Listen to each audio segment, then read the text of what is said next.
Hey guys, this is Joey, podcast editor and social media guy for Your Kids Don't Suck. We've wrapped up season 3. Can you believe it? 3 seasons under our belt already. Thank you so much for all of your support. While we get ready for season 4, we're going to be re-airing some of our favorite past shows. Enjoy this one, which features Rythea and Cara's partners, as the 4 of them talk about how non-coercive collaborative parenting shows up and presents itself in their family dynamic. Enjoy. Parenting's hard, you don't know what to do.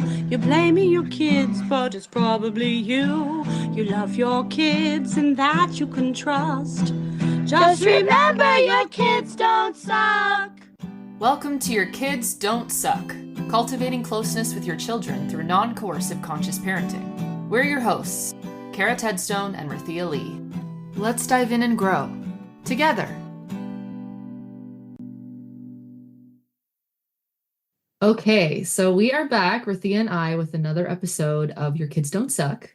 And it's January. It's gonna probably be our first episode of the year, we think, as we figure out the schedule. And we are here with a very special episode with our partners, with my husband Sanjay and Rythea's partner Will. We're really excited because we're gonna hopefully have a pretty meaningful conversation about what it's like to parent with our partners in this radical way that is very different. I think as we get into this conversation, it becomes so clear how different it is than mainstream parenting practices. Okay, so I'm going to introduce you, Sanjay, and I'm going to talk a little bit about our partnership. Well, we met a very long time ago. Very long, yeah. A very long time ago. And it was when we were like teenagers, really. And we met through a friend of a friend, and long story short, we were friends for a long time, dated, etc. And then we got married. But we had Aaliyah first. So we had a wedding, a big Indian wedding, when Aaliyah was 3 months old. What's it like for you? What's going anything you want to share about it that comes to mind? And you don't feel like you have to talk a lot, but like we're also not going to interrupt you. You can just take your time. I think it's really interesting that in the intro, Cara called it radical because, like, I'm embarrassed to say this, but like I haven't researched many parenting techniques. Like I was parented how most people in this community would say traditionally, but when Cara introduced me to like more conscious, collaborative parenting, like radical is probably one of the words that would never come up when I think about this, which is interesting that, she does the podcast and she thinks it's radical and I don't, because it just sounds like the right thing to do when someone explains it to you. So I just thought that was kind of super interesting because we don't really call it radical in our own house, right? But no, we just call it a fuck ton of work. Yeah, so it's obviously like very different from the way I was parented, and I guess the way I thought about parenting conceptually. I was raised to like be pretty good in school and, behave if we went out. And if we didn't, there'd be consequences. But I think like a lot of that, I was very happy with the way I was raised. But I think it's like a really interesting approach to parenting that we're taking. And we were talking about this earlier, but like it's still so early. And we see like the relationships that other people in like kind of the non-coercive community have with their children. And that's definitely something we want. But it's like so early, we were just talking about it. Like we're making the investment and we've talked about having this hard day, but it's like there hasn't been the return yet, in my opinion. I wonder if you could say more about like what we were talking about, which was like the questions, like the wonderings of like, well, we're not doing it a different way. We haven't since she was born. Would she be better behaved?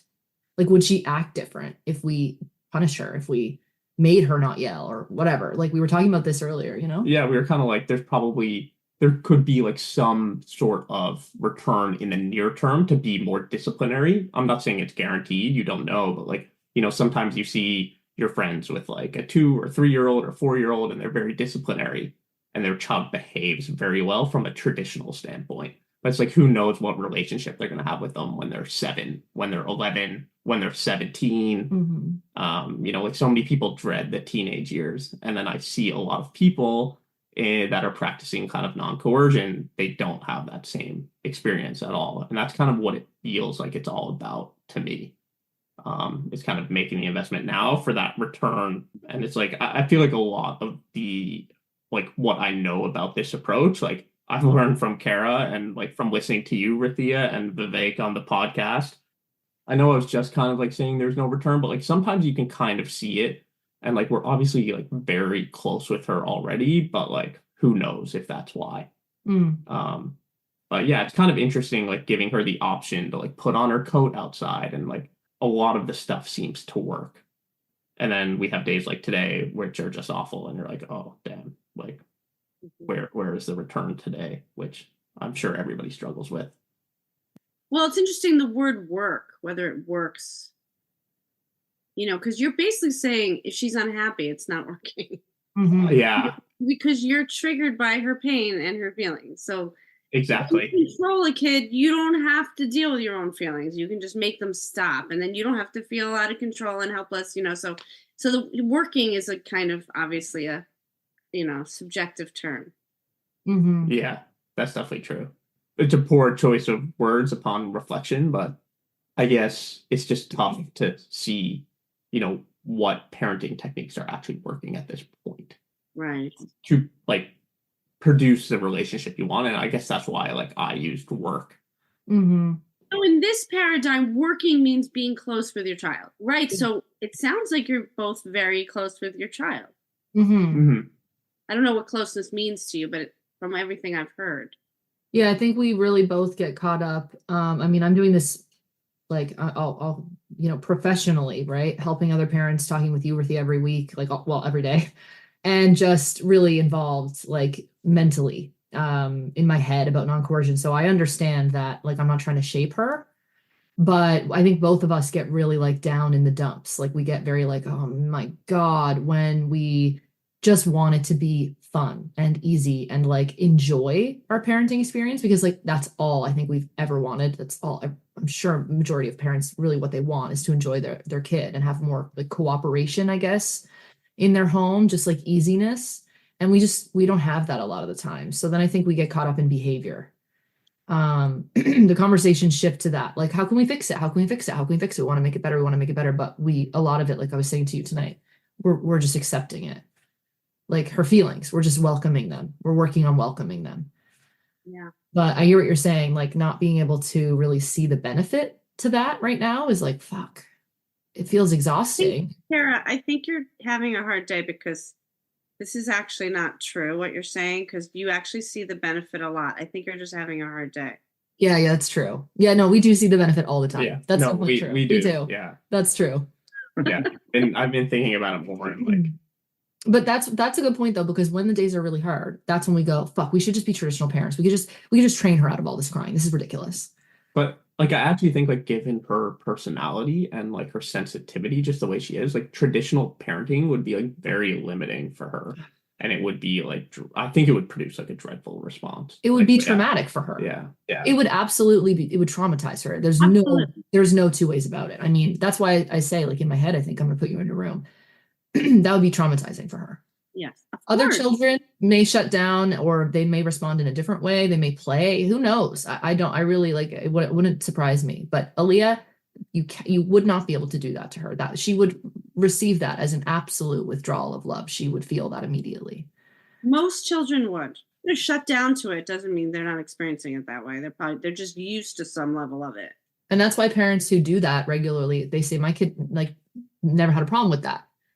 Well, we would argue that, how do you know? Right? And I guess like you have to like work hard as a parent not to react the way you don't want to. And like then when you still have days like this, like it goes back to like, oh, like is what we're doing the right thing? But then I obviously always come back to yes. But like it does kind of make me question kind of like everything, even these one-off days, which like I know I shouldn't, but like yeah. So I think one of the main reasons that you two go into so much doubt, besides whatever your upbringings were, is that you are isolated in this philosophy. You're isolated in this way of treating your child. It's so hard to do in isolation. It feels almost impossible because most people would judge you and think what you're doing is nuts, and then you're supposed to believe in it. Really, I mean, I'm so touched that you two are on the same page. You're so lucky because in my support groups, almost every single person in my support group is the one parent, and the other parent is actually authoritarian and totally against what the other parent is doing. I don't know how they do that. Mm-hmm. My God, sounds like a hell realm. Yeah, I mean, maybe it's a good segue. Because like for me to trust myself, it just was so, so, so, so hard. Oh my God, it's so hard. I didn't have you, Karen. I had my one friend, Naomi, and that was good. And then I found Vivek and whatever. But even having Vivek and even having a little bit of support was never enough. I want to live in a community where people treat their children this way. And then I wouldn't have to doubt myself all the time. I just want to validate that. I think that's probably why it's so hard for you to trust it every day. I think that's a huge, huge, huge part of it, because it really is in those micro moments that you see other parents interacting with their kids. Then you kind of internalize that as like, oh, well, maybe Leah would behave better if we did that. And that's, I think, very toxic for me personally.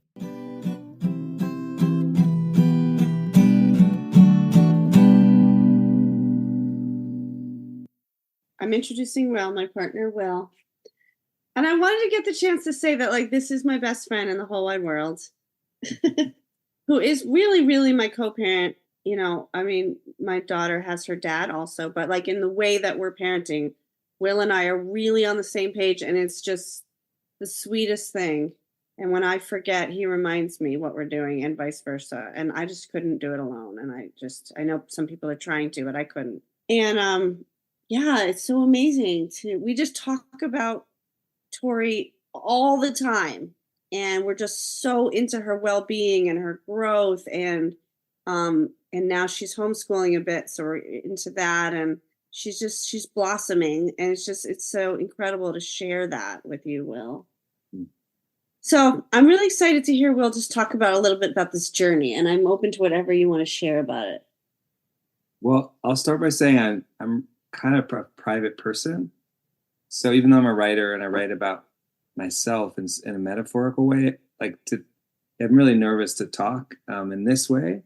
So if I seem hesitant or withdrawn, it's just because it's not necessarily my comfort zone, but I really want to share. And it was really, Sanjay, wonderful to hear you talk, just because of how humble you are in describing it, your relationship to it. And I really wasn't that way for a really long time.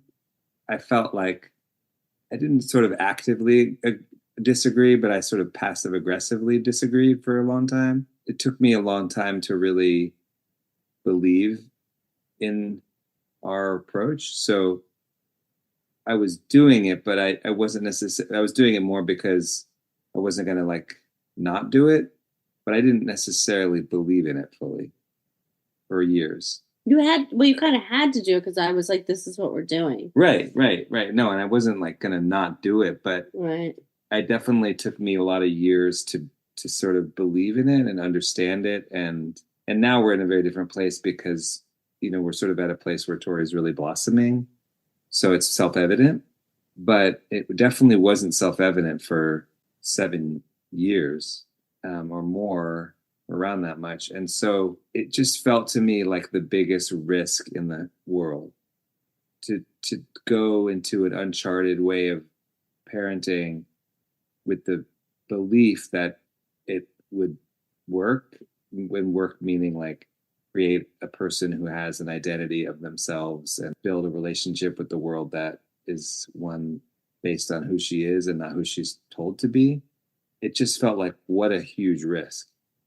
Because if this is not actually working in that way, or if this is sort of kind of an ideal but not a practical thing, it just felt like what bigger risk could we make in our lives than try something with our child that, what if we're wrong? Or really, I felt like, what if Rythea is wrong?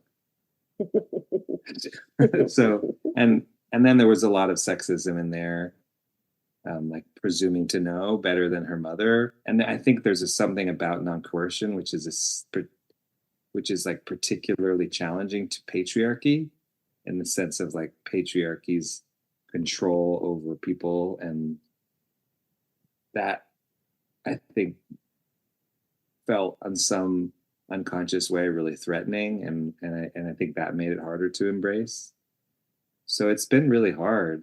At the same time, like I really see how close Rythea and Tori are and how close now I am to Tori, and more than that, just I see who she is, and I see that she's herself and that she's finding her way in the world according to who she is, as opposed to some imposed version of herself in most ways. And so I feel really, really proud, but it's been like the hardest thing I've ever done.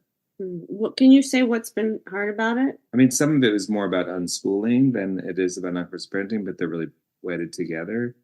It just felt like trusting a child to find who they are, to know internally who they are, as opposed to their parents telling them who they are, or sort of setting up opportunities, or creating options that the parent defines and the child can choose between those options, as opposed to the whole world of options. Like it felt like, what if she doesn't make her way out of, what if she can't function on her own? Like, I mean, I think the idea is to support their autonomy, but in practice, it feels like in some way, for a long period of time, actually sabotaging her autonomy, because like when the whole world is available to you, like it's kind of terrifying and you kind of go inward. And we've seen a lot of that with her, not now, but for years. And that felt like really scary, that there's this being who came into the world and we're responsible for supporting her to become Functional, or just like in this world that's so complex. And what if this approach doesn't do that? Yeah, like what if we're stunting her somehow? Right. Yeah. Right. I think that's a huge fear. If you don't control children and push them and coerce them into things, maybe they won't develop. I think that, and then maybe they won't be functional, and then maybe they won't get out of your house. Well, that's really interesting big question to think about, because like if you think like 90 or 95% of the people parented that are our age were controlled a little bit by our parents, and like think about all the negative outcomes. And it's just like really interesting to hear Will talk about, the risk of doing it non-coercively, but it's like there's already a risk out there proven. A bunch of people that we know from traditional parenting. So I just thought that was really interesting to hear. Right. And a lot of like being able for me to kind of jump into this right away, like I think like in my head I'm like, oh, Kara's an expert on this, like I'm just gonna follow her lead a little bit. But two, it's like because we have like access to people who have already done it, and it's like a lot easier to see the reward. And maybe you didn't have that opportunity right at the start, because I feel like this community like feels like it's kind of new and just building. Are you saying families who've raised their kids non-coercively and it came out really good? Like who? I'm just referring to listening to this podcast. And like you. Yeah, like you. My podcast. Yeah, you. Yeah. Oh, so you have the help of that. Oh, that's so cool. Yeah. It's really interesting, and I feel like maybe if Will had this back then, it would be easier. I think that I was pretty resistant, and even if I had this model or others, I think it just would have still taken me a long time. Like I like to think that that's true what you just said, but I don't think that's true. Like, there is something about my intuition. I was following my intuition. Right. Mother's intuition. I knew, and I also heard like children give you feedback right away. Like you get the feedback immediately when you're being hurtful. I'm not saying everyone's listening to that, but it was very clear with my kid when I was starting to hurt her. Yeah, and I guess part of it for me was like, Cara has worked with kids her whole life. I have not. And like Cara has also does this for a living now, and I do not. So it's like, why wouldn't I trust her? We wanted to ask both of you is, how do you know, what are the markers to know that this is good? This is right for you? Not just because and you trust Cara, but like, what are the moments with your child where you're like, oh, this is absolutely right? How do you know that? Even like thinking about it today and like not snapping and saying what was actually in my head and responding the way that she probably needed in that moment. even though we had a tough day, like looking back on it, like that's how I know it's like for me. Like I feel like I'm pretty gentle anyways. And like I feel like without this, like I might be pretty authoritative and like be like, oh, Leah, if you like don't put your coat on, we're not going to get a treat. Like I feel like I would be like that. And like learning that you can be a different way and it still works. It works. I'm using that word again, but to get her out of the house and like go do X, Y, and Z, like go do our day without being authoritative. Like I'm just like that's kind of what it's all about to me at this point. But still, what are some of the markers internally? Like, what do you feel? How do you feel inside your heart like that is working? I feel like when I respond the way I want to, we often like share a moment of like affection shortly after. Whereas if I was harsh, I would think that would not happen. Especially as she gets older. It's true. That's so sweet, Sanjay. It really is. Yeah, I've been telling people to write those things down so that when you're really triggered and you think this is crap, you can go read all the reasons why it's working. We don't have a world that will reflect that for us. What about you? Well, I think the way in for me was kind of more like from like a political point of view. Like that's when I feel like, okay. I mean, and now we feel like we're really close. And so, but this is like, he and I have been together and I've been in Tori's life for 9 years. So, but like, if I can like go back like 5 years from now, when the way that I understood it's working is like from a political place, meaning it's similar to what you just said, Sanjay, like most of the world is created through control and it's not really going that well. And so I come from a background of like organizing and theater, like theater-based organizing, mostly for racial justice. And so I know that the whole system we have is really fucked.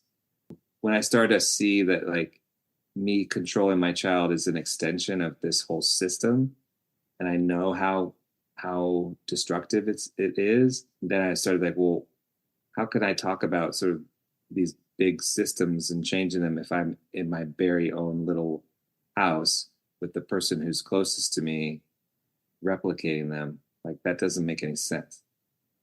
So I think that when I started to sort of understand on that level, then I think I really started like, okay, this makes sense to me. That is so cool. I'm so glad you said that. Now I sometimes like feel like in my head, I'm like, I'd be such a loser right now if I was yelling at my baby for being a baby. Like, she can't talk and I'm getting like frustrated that she's not like communicating 100% with me. Right. And I can't solve what's going on. And I like in my head, I want to yell at her for being a baby. And I'm like, what?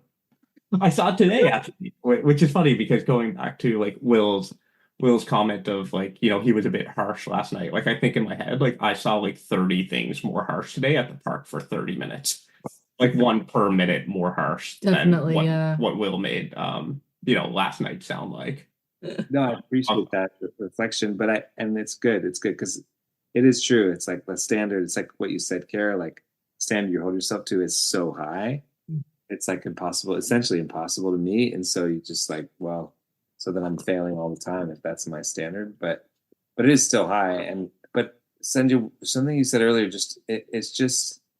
I feel like I really struggle with sexism in the like getting over to with the, I mean, I do have I'm a teacher and I've been a lifetime working with young people. So I guess in some level I've had experience, but I haven't had experience as a parent at all. So I don't know how I thought that somehow coming into a family I knew better than the mother of the child, but I did. And it doesn't seem, I don't know, I'm kind of like, I really appreciate you just being like, yeah, of course I'm going to follow Cara. Like, I didn't have that feeling. Yeah. I can understand that because like I have thoughts in my head, but then I also like think I'm like, what the hell do I know about this? Like, but what you just said, where you thought like, oh, I know, and then the second thought was, what the hell do I know about this? Yeah. And that second thought, it took me a long time to get that second thought. Yeah. We had this terrible argument that used to happen over and over again, which was he'd be like, just tell me, why are you doing da da da da da? And I'd be like, I can't explain it. I don't know. I don't have the language for it. I just know it's right. I'd be like, you need to go get educated yourself. and we would like go, we'd like hit this place. We'd be like, I just want you to explain it to me. And I'm like, I just want you to do the research. But then I would do the research, meaning like read or like listen to podcasts. And then it would never be enough, because basically what Rythea was saying was not go listen to the podcast or do the reading, but trust me. Oh, this is nice to hear you say all this. It's really like being a rock and a rock spinner. I mean, like Will made his way through this.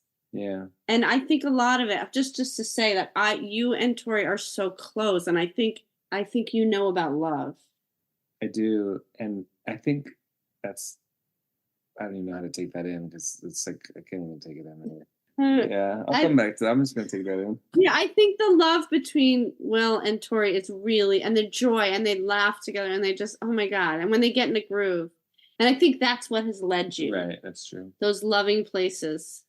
And I think one thing that I feel really proud about is I've really taught Tori a lot about repair, meaning like when I've done something kind of judgmental or harsh or pushy or and then I apologize, and we kind of have a whole process together with repair both ways. Like we have just years of practice of like she'll be like, I feel disconnected, and then we'll be like, what happened? And then we'll talk through it.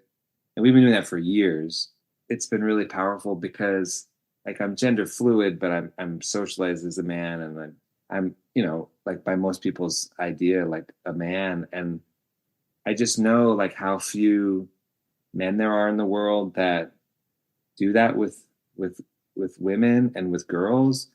And so like for her to feel like she can stand up for herself, and a man can apologize and repair and take responsibility, I feel like it's like part of setting herself up for a different kind of relationship with men. Oh, that's so true. It's like, it brings me such joy. It's so true. That's super interesting. Like I feel like I'm gonna have to like re-listen to this and like take notes of what Will is saying, because it's such good advice for like the way I want to parent. So which one's like, it goes back to again like why it's easy for me to like trust this pathway, and like people like you, it helps a lot.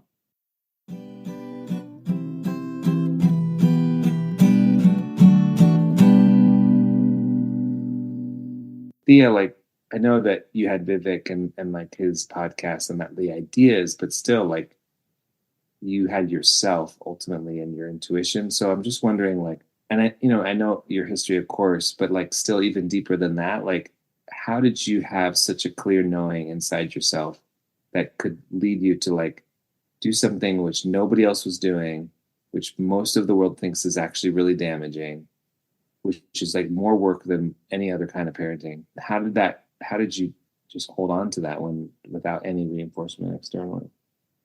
I mean, I did have a best friend who did that, raised her daughter. She didn't call it non-coercion. She just said, I'm not going to interrupt my kid's flow. And that just, I don't know, she understood harm just intuitively.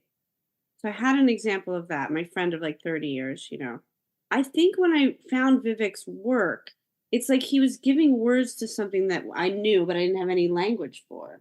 And it just clicked. Something clicked. So can you just talk about what that was? That click? Because now you do have language for it, but can you look back at yourself and see what it was that you were feeling then? Yeah, it was about force. It was about using force on my child to get her to do what I wanted or to stop doing what I didn't want her to do. It was about using force on her being. And I already starting to see problems with her, like big problems with the force I was using, even though I was such a loving, emotionally based, playful parent, but I still believed I had the entitlement to force her to do all kinds of things. And I was starting to see problems in her behavior and in our relationship already by the time I discovered it. And then when I started to see she was hiding things from me, that was it. I was like, oh, wait, she's already starting to create a separate world from me. This is so bad. Like all the alarms went off. Like this is just going to get worse and worse. She's going to have to start holding more and more away from me. And thank goodness I found something that named that. It's amazing you recognize that, because like what you just described in your early parenting is how I guess think about how I would have definitely parented. But if I like just thinking about that scenario, I'd just be like, oh, all kids hide stuff. I'm doing a great job. Like that's probably what I would tell myself. So like it's really great that, you made that adjustment after. Like you were able to see, those two worlds, because like that to me would just be like, oh, like that's normal. Mm-hmm. Like I'm still doing a great job. Right. That's interesting. Yeah, that's really well. That's really clear what you just said. I mean, I grew up in a household where I just created a completely separate reality from my parents. And it was terrible because it meant I had to raise myself and keep everything secret and figure it all out alone. And I started to see the tiny, teeny signs of that. I'm like, uh-oh, she's trying to create a separate world. This is so bad. And it's true. It's not like that. Like, because of this path that I chose and that we're doing, like we're in the same world together. She always wants to tell me everything. Like we went out to dinner with some friends and she's like, Mom, come here. Did you notice blah, blah, blah, blah during the dinner? And I'm just like, oh, this is the best. Like she wants to tell me like right after what she thought. I mean, oh, that's like my dream. That's like dreamy. And it may not always be that way. Like I don't think that like she's going to grow and she's going to need to keep things to herself. And there's going to be things even now that she's, has to work out and doesn't want to share. So I don't think that it's that she's fully transparent as a being. That like it's just more that there's a foundation of that she I think does know that she can always go back to. Mm-hmm. Well, that is a really good point because she does have things. She doesn't want me to read her journal. Mm-hmm. I want to read her journal. Yeah. Right. She doesn't want me to because she is developing her sense of self. It is separate from me. I just want to say that I'm not trying to beat her. But yes, that we are a safe place to like really process things. I hope that always happens. Well, what's really challenging is for when parents because I work with teen clients who the parents often come to me and ask me how I can help them support the teen at home. They'll explain that what their parenting has looked like has been traditional. They don't necessarily have the language to call it that, but they explain that they've used consequences and explicit teaching and things like that are not in alignment with non-coercion. And they'll ask me like, what do you suggest I do? Because I really want, now that they're going to university or they're going to high school, like I want them to come and tell me what they're doing in terms of relationships, in terms of when they have sex for the first time. Like these are things they want to be able to help with. It's very difficult to go from a traditional controlling relationship to an open, safe and all trusting one, right? So it's not about having your child actually tell you everything. That's not what we are necessarily trying to go for in non-coercion. It's just that if the option's there, they know that you're going to be reciprocative towards it, and there's not going to be shame or judgment there. And that's really difficult to establish really later in life. So that's been really my ultimate reason for doing this path, is that I want Aaliyah to be raised with that. That's really clear.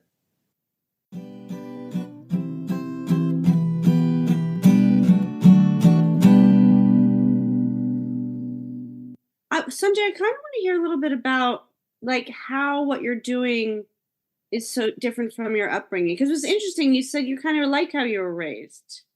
I feel like I don't have any issues with the way I was raised. Like I'm pretty close to my parents. I love them like very deeply. I think the way they parented me worked out really well for me. I was also the youngest of three, quite a bit after the other two. Like I'm 8 and 6 years younger than my brother and sister. So I feel like they had like more time with me. They were less stressed at work. I think this was kind of mentioned earlier, but I come from an Indian background, and like my parents are like traditional parents, but I wouldn't say they're like stereotypical strict parents that you would see in like, a cartoon about like, Indian people in America or something. But like, yeah, there was stuff like, oh, you should be a doctor and you got to study hard. And especially for my sister, it was like dating was obviously a big issue in like our household. But all of that I thought was like very normal. And I guess from my standards of parenting, like throughout the Indian community, I would not call my parents strict compared to like what I saw going on and kind of like what to be more stereotypical in India. But I would say like this approach to parenting is obviously like very different than that. But like my parents are like always talking about like Kara's like posted this on Instagram about parenting and like, oh, she sounds like she know like they're always like very supportive of that. And like they're very supportive, I think, of the way we parent now. Yeah. You know, I just like a bunch of like parenting that I was exposed to is like, you know, an immigrant household. It has to be like structured in a way that you have to succeed. Mm. You know, you have to succeed financially, like you have to have a family because that's very important. You have to get married, you have to have kids. Like I feel like a lot of that comes from not only like my parents' upbringing or a lot of people there, but like in India, like there's no safety net, right? Mm. If you like quote unquote like lose, like you're out on the street. And you're out on the street in India. Like it's not North America. Well, Sanj, sorry to interrupt, but one thing you said recently about traditional parenting in India in the context of this conversation, obviously we can't speak to the whole population, but Sanjay was saying it's about survival, right? Yeah. I would think that like you have to make enough money to like do well for yourself. And like to do that, you have to study. And like parents want to control that environment as an immigrant because usually you're immigrating to a country to like build a better life or like there's more opportunity to basically financially succeed or not be persecuted for some beliefs, right? Which my parents were not, but it was really moving to like build a better life from a financial perspective. So a lot of that controls comes with like, oh, what happens if you don't control it and it goes wrong? Because you don't think about like, oh, I'm going to control it and it's going to go wrong. Because whenever you think you're going to control something, it's going to go perfectly. And maybe that's like some of the pushback to, you know, initial thoughts about trusting non-coercive parenting, because you think if you control it, it's going to turn out exactly the way you want, which couldn't be further from the truth, right? So true, Sanjay. That's so true. Whether you control them or not, you have no fucking control over what's going to happen. Yeah. Yeah. And, you know, I was born in Canada, so I might be like talking out of my ass here and like maybe someone would dispute that and like I'm happy to hear that perspective, but like I just feel like the risk of like not having that control because parents are like, oh, they need to be successful there, like there's different outcomes and different consequences to not being like quote unquote traditionally successful in a developing country versus North America. But when you know, Sanjay, when you hear things you want to say in your mind to Aaliyah, like you want to say, okay, just stop crying, enough, or whatever. Is that because of your childhood? I'm not sure. I don't like remember like that young. So like I don't know if that was like the way I was raised or just like what I've seen, like even from societal perspective, like, you know, a well-behaved kid is one that is quiet. Right. And so like, in my mind, I don't know if it's like part of it's like biological. It's like you need to solve this and you can't. And like we're wired to react to like crying and, you know, and we're like, we need to stop this. Like we're the parents. And if you don't do that, you're a bad parent. But like what is yelling at your kid makes you a good parent? Like, I don't know. Right. But I don't know if it was the way I raised. Like I maybe it's like the way all traditional parenting is, but I don't know if I would comment on like my situation specifically, but probably to some degree. Yeah. So you don't particularly hear your parents' voice in your head? No, not yet, but I'm sure I will. You should also probably mention too that you had a special relationship with your parents being the youngest. Yeah. And they were doctors and took time. You can tell. Yeah, I think I alluded to this. Like they were very busy when they raised my brother and sister because they had just moved to Canada. They were like doing residency. Like they're both doctors, so there was obviously like, a lot of hours. Like my dad used to bring my older sister to the hospital to get breastfed. Like they used to walk there because my mom would be on call. So I think when I came around, my mom was just like, "Oh, I'm going to like take all this time." And my brother and sister always say my parents love me best, and I think it's because they had more time to spend with me. And you know, we're thus probably more conscious about their parenting of me versus, you know, my siblings when everything's in a rush and, you know. Right. It's so beautiful that they support your parenting. That is also rare. There's so many rare things about what you two are doing. I think like a lot of it comes down, like my initial like concern with this parenting, I was like, oh, is it just permissive parenting? And I know you guys have talked a lot about this, but like Cara has also, you know, talked to me how it's not permissive. I think, you know, from like a cultural standpoint, like that is like a definite like no, right? Like permissive parenting is like, well, I feel like one of the worst things you could do in like in Indian culture, honestly. Like I feel like that would be like really bad, but like I feel like this is not permissive at all. Uh-huh. Yeah. I think your parents can see too how we work with her. Yeah. To collaborate. Yeah. You know, I don't think they would view it as permissive or No, spoiling or they definitely No. wouldn't. That's kind of what I was trying to get at. Like if we were doing that, I think they would probably say something because they're kind of blunt. So yeah, they think like we're doing really well, and I think they think the world of Cara as a mother, and they see her, you know, not every day, but you know, every time we go home, they, you know, we spend hours and hours and days at their house, and you know, they're always like, "Wow, Cara, like you're an amazing mother." Like I feel like they say that to you a lot. They do. Yeah, they really do. Yeah, So unusual. You know, that's another thing I hear all the time. People trying to do this differently. They just don't have the extended family support. I hear that every day. So I'm so glad. I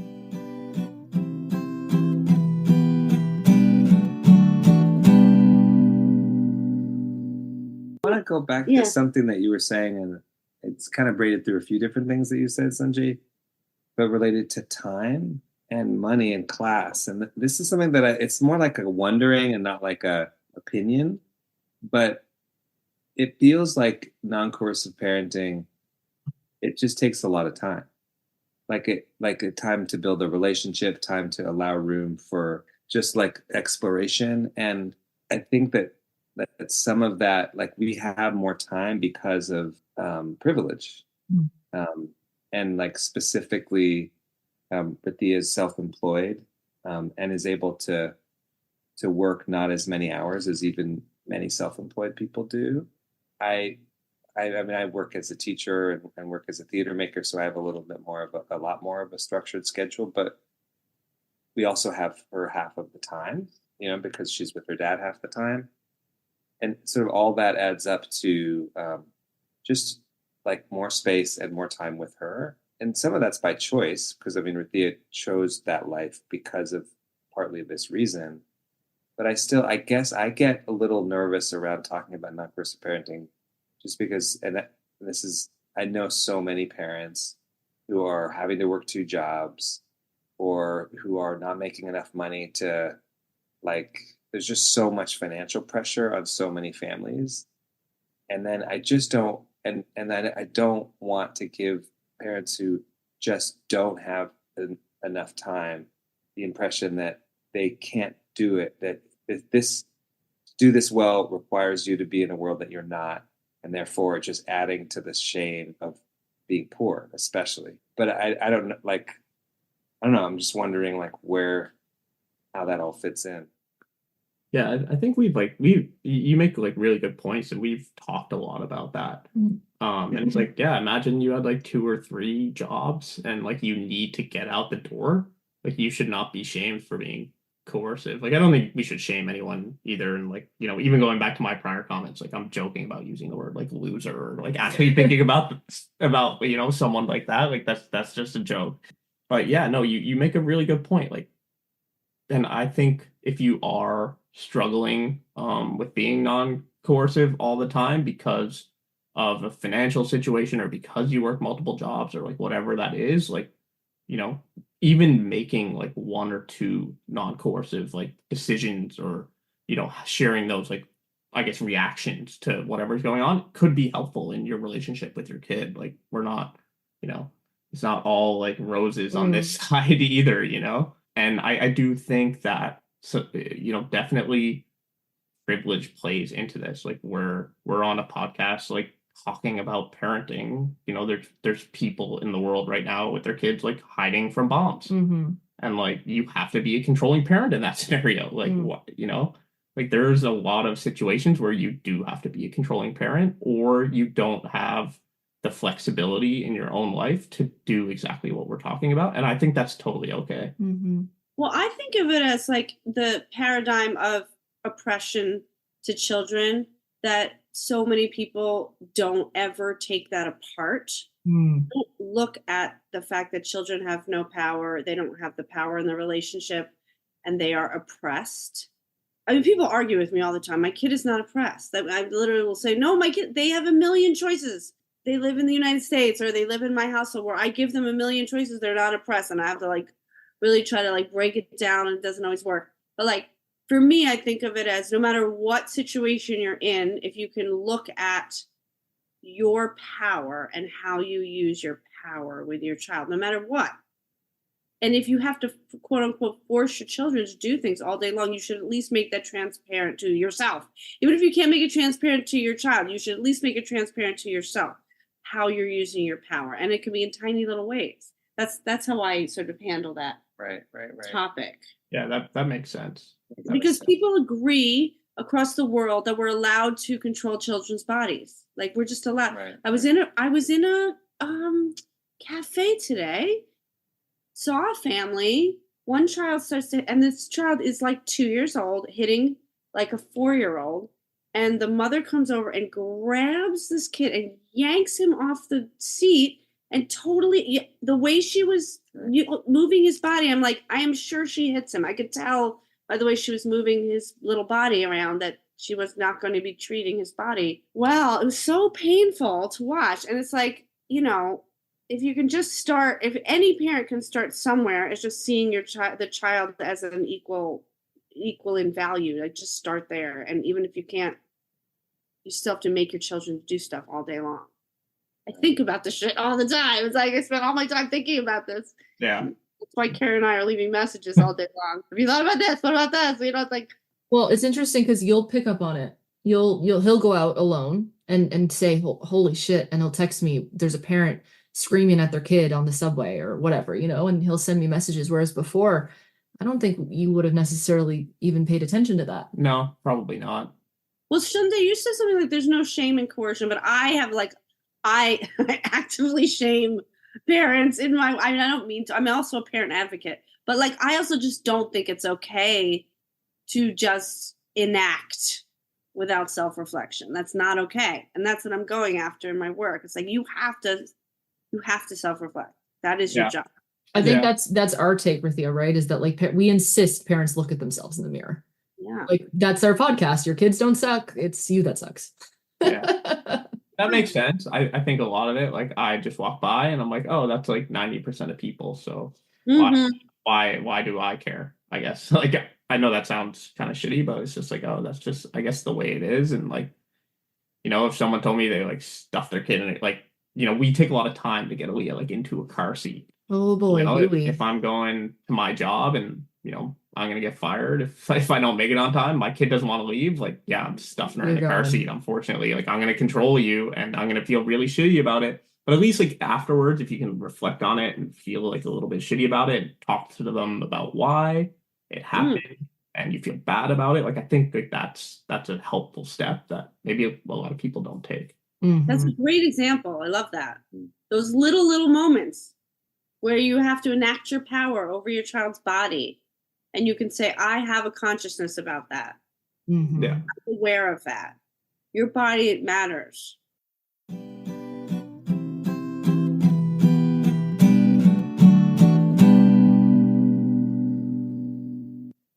Rythea, I want to check in with you because I have our notes on the side. I'm wondering if there's any questions that are standing up to you as left unaddressed. Well, one of our questions is, what is the hardest thing about this? Yeah.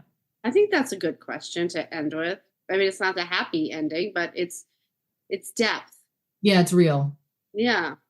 I was thinking about that, and some of it happened actually today. So it's a really good question for me today, because it's really letting her sometimes just feel her feelings and feel what she needs to feel, which is often leads to whining and crying, and you want to solve it or you want to tell her to shut up or whatever it may be. I find that very challenging. Because Cara always says I'm always looking for a solution, and that's just the way I am, and I want to solve it. And I do find that very triggering. Just letting her feel that, I'm why are we doing that? But I do understand, but it's just sometimes very overwhelming. And then I would say some of the stuff that maybe I don't feel is particularly difficult at this time, but some of the stuff I think is going to be really hard in the future, and I would love to hear your guys' thoughts. But I guess the 3 that come to mind would be sleeping. Actually, let's say two that come to mind are sleeping. Like what actually no, okay, we're going back to three. Screen time, sleeping, and eating. Classic. Those three, like I think they're probably pretty difficult with this approach. And I know there's a difference between like being permissive and non-coercive, but like those three, it's like as like a raised in a traditional household, like I had very like strict views on all or just sorry, like very strict views were instilled in me on like those three things. It's just like how is that going to play out over the next 16 years or whatever? I mean, that is everybody. I just made a video yesterday that said the three main things where the three main topics where people revert to authoritarian practices are food, screen time, and sleep. That's exactly what I said. Those three things. That's funny. I didn't see it, but yeah. Parents like just lose their shit. It's the places where they go where you think they should not go. It's when your child starts to do something and you're like, that's going to be bad, and then there's all these beliefs about it. And then this is where I've learned in those spots are where you have to really look at your priorities. Is it more important to control X, Y, and Z than to stay in connection and trust your child? And for me, I have to redecide over and over again to trust her process. I just want to tell you this, Cara, because me and Cara just did a podcast on screen time. Tori came home yesterday from her dad, so at like 1 o'clock. She walks in the door. She goes, "Mom, take my phone. I don't want to be on it for the rest of the day. Please just go hide it." And she stayed on her phone for like 6 hours after that. At least. Can you say how you've been updating me about this over the last, like, what, 6 months or something? That's huge. And you've done nothing. You literally just been so hands off. That's amazing. It was crazy. And then But that's not, sorry for interrupting, but that's not the goal. Like, I remember when you did the podcast about like Toriel cleaned her room and someone was like, so wait, what you're saying? It's like contradictory because you're saying you're celebrating the fact that she's cleaning her room because that's the societal expectation. No, but the common belief is if you don't control your child's screen time, they're going to go careening out of control and they'll never be off their phone. That's the common belief. They'll just fry their brain and ruin their brains. And they're just, and so I'm just saying other things are happening besides that. Yeah, I guess you celebrate it because people that have doubted it would believe it would go the other way. So you were like celebrating the win over the people that have like doubted your parenting in a way. Yeah, and also like me, because it's taken 5, I don't know how long she's had a phone, but like I've had to keep saying, trust her. And when she makes choices to regulate herself, I'm like, okay, she's learning that she's in relationship to the phone. She didn't just lost herself to the phone. She came home and just made a choice around it that was empowered. Yeah. So that's what I mean. That's what I always take from what you're saying about the phone thing with Tori, because we've been talking about it so much. It's like it came from her. It was intrinsically her choice. Like she's been motivated to solve this problem for herself. I admire the fact that I know, because of the way that we've talked about it in depth, that you've actually just been letting her have a process. I've been very, very triggered about it, but yes, I have. You have, but you've been doing your work to go and talk about all of that. Right. And then in conversation with her, when you are triggered, you may repair or you take all of those extra steps to allow her to continue her process. Yeah.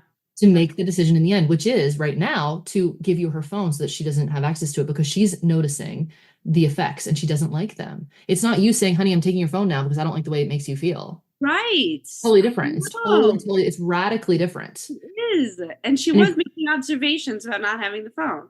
She's like, I'm going over to my neighbor's house and you have no way to reach me because I'm not taking my phone. And I was like, okay, I'll text the parent. It's like, it was so cool. See, what I admire about you and always have is that this is what I'm trying to achieve with the parents of my clients is this type of approach, but it's so difficult because I only work with kids. But I get all their ins and outs of how their parents make them feel. Then I try to explain to the parent, if I get the opportunity, if they come and book a session with me to seek support, how to do that. So that's why I really, really like hold your comments about Tori. I keep them, I save them. I'm like, okay, this is incredible. It really is. Because this is what people's goal should be, is that like, if you allow your kid to, as Rythea puts it, have a fucking process, that ultimately they will learn some things about themselves along the way that you wouldn't have been able to teach them with a coercive approach. My friend who just came to visit, she also works with kids and families, and she read me a text that a parent wrote her about her client who's a teenager. And it was just like, my child is stealing all the time. I don't know what to do. So I took her phone away. Just like, yeah, that all was the time.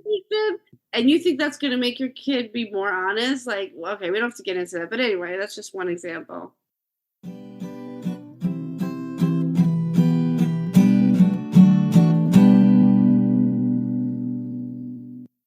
Before I say what's the hardest for me, just to say one more thing about the phone and the screen time thing, is in addition to like the choice that she made yesterday and whatever choices she'll make in the future, like we, to at least a certain degree, have had conversations with her about what she's watching and why, and what are the race dynamics of those shows and what are the gender dynamics, and then sometimes back away from those conversations because it sounds like we're trying to tell her what to think. And there's just a lot of opening that comes to knowing what she's watching. Whereas if we're trying to control her, it's more likely she's going to hide it. And then we're not going to know like what she's absorbing all day. Right. Then that's dangerous. It becomes dangerous. Control, put your kid in more danger. I agree. And we talk about this a lot on our other episodes. It's like a big theme. And I just want to say that we're about to publish a screen time episode really soon where the whole thing's on screen time. So we worked on that. We're working on it. Mm-hmm. So what's the hardest thing, Will? School. And this is really about unschooling. And I know that the podcast isn't so much focusing on unschooling, but is it okay to talk about Should I say what unschooling is before you go into it? Or Sure. Unschooling is when your child is homeschooled, but instead of having any curriculum or trying to get your child to learn certain things, you follow them and you support their learning however they want to learn, which can look 100 million different ways. So I'm a teacher. My mother's a teacher. Her father or her stepfather was a teacher and a headmaster of a school. And more than like that lineage, I really believe most of my life has been shaped by teaching. I have had the luck of having a lot of great teachers in my life in various formal and informal ways. So I really believe in teaching. And for most of her life, Tori has not wanted to be taught anything. Like, not anything. Like, not in a small way or not in a like formal education way, not in a daily interaction way. She has seen teaching as a way to control her, and she has said no. And we've created a structure where that's okay.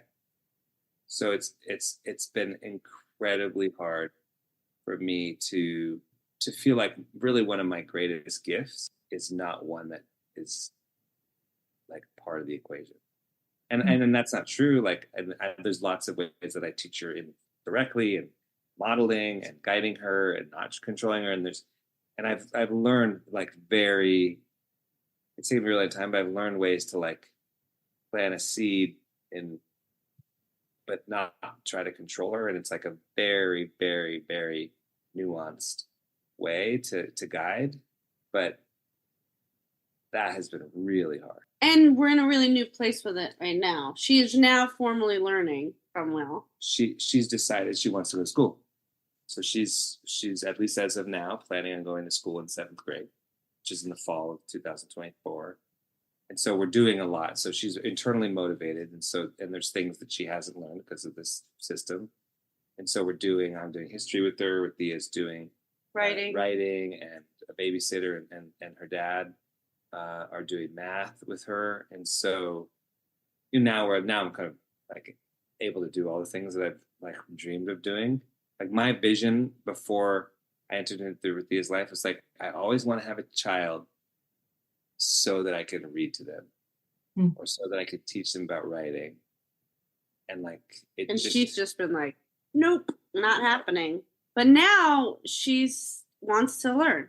Right. So, formally. But it's crazy. Yeah. Fairly. I mean. No, definitely. Yeah. Yeah, I feel like that really resonates with me. Not that I'm from a lineage of teachers, but school is obviously always very important. Like, in my household, like growing up in, somewhat of a traditional Indian household. And it's just like, I don't know, I never really liked school, but like so much of my curiosity even today was sparked by like certain teachers that I remember throughout grade school that I think like played very important parts of like my belief system and everything I went on to learn and research. So I feel like a lot of what you said resonates, and like I want to teach like Aaliyah about space time and stocks one day if she's willing to hear it. But like I've accepted that she may not. But we'll see when the time comes how accepting I really am and what internal struggles I have, because I imagine it will be very hard. It is. And when I reached out to there's a online community called My Reflection Matters. My Reflection Matters, which is it's a people of color led kind of self-directed learning network. And at a certain point, and the person who's the kind of coordinator named Shimei, at one point I reached out to the whole network about this question, and she responded, other people responded too, but she was like, there's so many things where the idea of what you think is going to be you as a parent doesn't line up with what your child sees themselves. And it's just like, there's just so many letting goes like that. Yeah. You said it one time, Rythea. You said parents will always be able to find ways in which their children disappoint them. That's a great quote.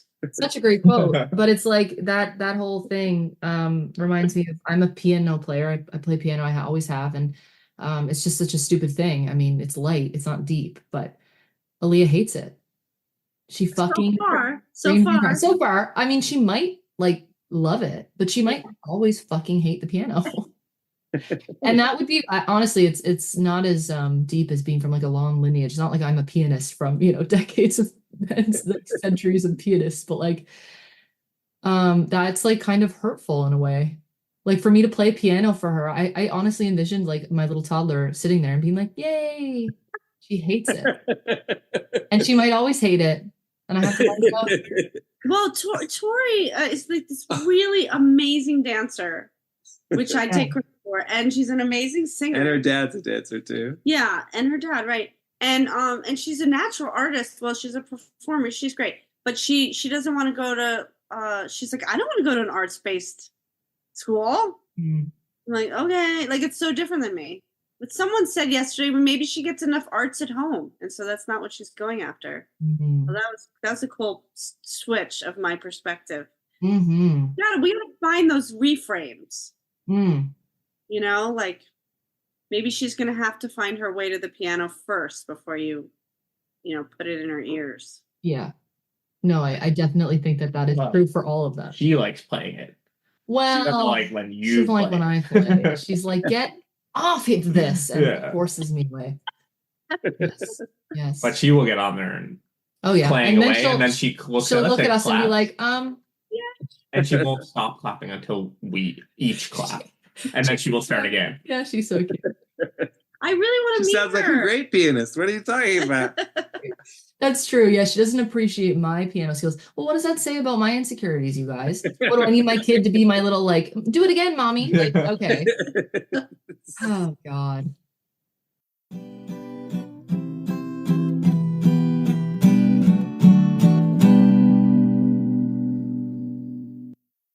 It's been really, really, really great having you two. Maybe we could do it again in 6 months or something. You know what I mean? Just revisit. I don't think I can do it again in 6 months. I'm so private. Like this is like 6 months is too soon. Yes, it's too soon. Sorry. Right, maybe a year. I would love y'all to come over and us to have a meal together anytime next week. Yeah, we should definitely. Yeah, thank you. This is so great. Yeah, and I'm also it's really great because I think it's really unusual for two parents in a household to be on board with this, and I think it's going to be really helpful for people. I really do. This has been Your Kids Don't Suck. You can find me, Cara Tedstone, at www.caratedstonetherapy.com and on Instagram at Cara Tedstone Therapy. On my website, you'll find links to recommended readings and a link to my Reparenting with Mindfulness workbook, available now on Amazon. You can find me, Rythea Lee, at www.rythea.com. That's Rythea.com. There you'll find published books, articles, and music and parenting videos. Also, I'm on TikTok at Rythea Lee, on Instagram at Rythea Lee. You can book parent mentoring sessions with me through my website. And also I have an Advice from a Loving Bitch YouTube show that helps people heal self-hatred, and that's Rythea.com/advice. It is important and essential to put our voices, Rythea and Cara, in a context. We are two white, cisgendered, straight, middle-class women living with financial and societal privilege. Because of this, our perspectives are limited and do not reflect the realities of all of our listeners. This podcast will feature guests with expertise around conscious parenting who differ in race, class, abilities, sexual orientation, and histories from us, to broaden the conversation and reflect the lives of as many people as possible. 25% of the proceeds of this podcast will go to creators of color who have been mentors and influences on our work and in our growth as parents. If you like our show, please subscribe and stay tuned for more conscious parenting advice and insights. And check out our link tree at linktr.ee/yourkidsdon'tsuck to donate and connect with us.